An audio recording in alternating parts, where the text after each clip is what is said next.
ақиқат және жалған деген бекіту сұрақтары арқылы өтеміз.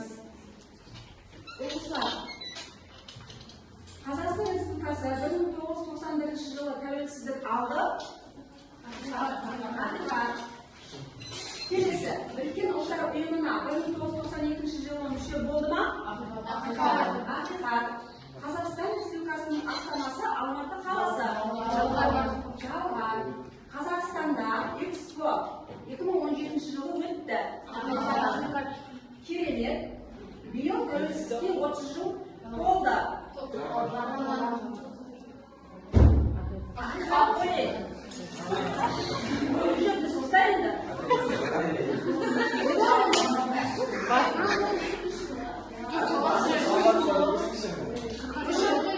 Жоқ, апай, жалғас, анау қырқып жібере саламыз, болды, өте беріңізші сабақ.